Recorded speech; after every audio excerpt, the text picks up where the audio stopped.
Mnoho motorkářů teď věnovalo zimní období tak stejně jako my servisu motorky, tak aby mohli potom krásně vjet do provozu, ale taky pozor na tu bezpečnost.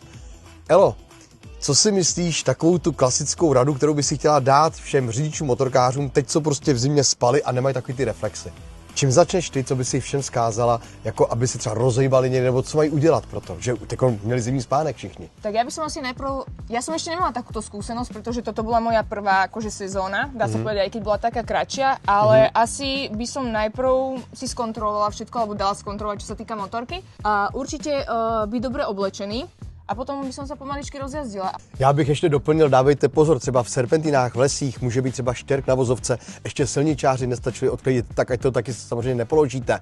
Co třeba doporučuješ, třeba je ostudou si dát potom nějaký kondiční jízdy, když jsme tomu nejezdili, nebo třeba nějaký kurzy další a takovýhle? Nie, podľa mňa určite nie. Toto som mala aj v ponuke. Ja keď som prvýkrát akože začala riešiť autoškolu, tak som volala sem do Prahy niekomu. A ja som najprv nad tým aj uvažovala, ale ja som sa potom do toho dostala tak sama, že som si povedala, že netreba.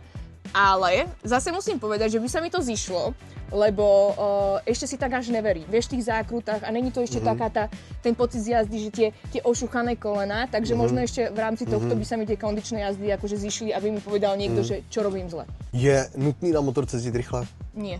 Ja nejazdím stále rýchlo. Ja ti poviem, že teda jazdila som nejaké 2 mesiace, 2,5 a ja som maximálne dala, myslím, že 100.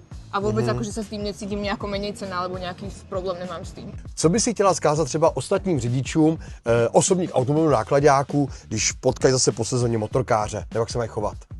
Ja si myslím, že tu nejde len o to, že rozdielovať to na motorkárov, autičkárov, cyklistov alebo chodcov. Proste my všetci musíme nejako spolupracovať a brať ohľad jeden na druhého nejakým spôsobom, lebo ja sa koľko raz tak nejako zamyslím nad tým, že keď niekto pomaly, vieš, že nikdy nevieš, možno ozaj po dlhom čase v aute, alebo možno niečo preváža, alebo možno len začína, vieš, čiže byť taký akože v tomto taký otvorenejší a netlačiť na tých ľudí, že aby robili niečo za to, že ty sa niekam ponáhľaš, ideš rýchlo, tak musíš to očakávať aj rovnako ako od tých druhých. A ja som vlastne na základe tohto mala aj problém, že mi to skapalo a teraz začali vytrubovať. No a čomu tým pomôžeš? Akože prepáč. Já mu tak som podržím, když tak, že jo? Ja začínam a proste byť taký, voči tomuto taký, vieš, že chápavý, by som povedala. To